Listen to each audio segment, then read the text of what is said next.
Bonjour David, alors on vient de le dire, hein, vous êtes à Bruxelles, qu'est-ce qui se passe actuellement ?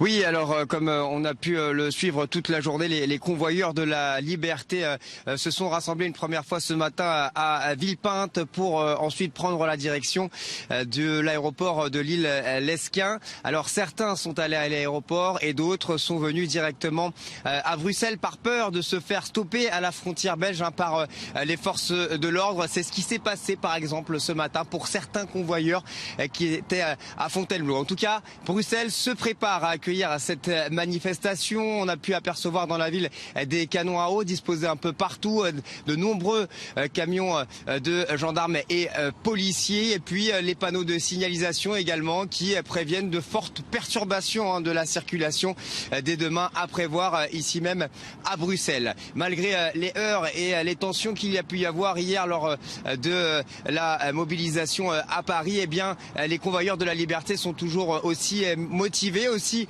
déterminés. Ils réclament la fin du pass vaccinal et surtout la fin des restrictions sanitaires. Ils manifestent, ils se mobilisent pour garder leurs droits fondamentaux, leurs libertés fondamentales. Depuis le début de cette crise sanitaire, ils estiment que tous les gouvernements européens imposent des restrictions qui sont liberticides, d'où cette convergence européenne à Bruxelles. Bruxelles qui est le symbole même de l'Europe, puisque le Parlement européen se trouve ici. Je vous propose d'écouter quelques-uns des convoyeurs de la liberté qu'on a pu interroger ce matin sur le parking de Villepinte. Ce qui est quand même assez remarquable, c'est que dans le pays des droits de l'homme, la répression est la plus sauvage, puisque depuis les Gilets jaunes, nous savons très bien que ce gouvernement de Macron n'hésite pas à tirer sur des gens désarmés, pacifiques. Et si nous allons à Bruxelles et que, comme tout le monde sait, il est le président de l'Europe, nous nous attendons à la même chose. On est là pour la liberté, on est là pour nos enfants, pour nous-mêmes, pour nos vieux. Pour aussi le pouvoir d'achat qui est en train de dégringoler depuis quelques mois. Et ceci pour montrer notre mécontentement du gouvernement, que ce soit français ou européen, qui nous mène une politique sanitaire désastreuse.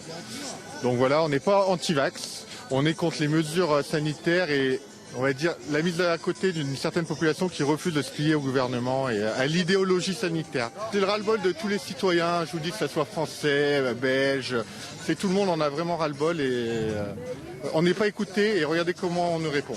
On nous répond par une présence policière, par des fourgons de l'armée, par des blindés, alors que nous on vient avec nos voitures personnelles, on met de l'argent dans nos voitures et on est reçu comme de la merde. Voilà.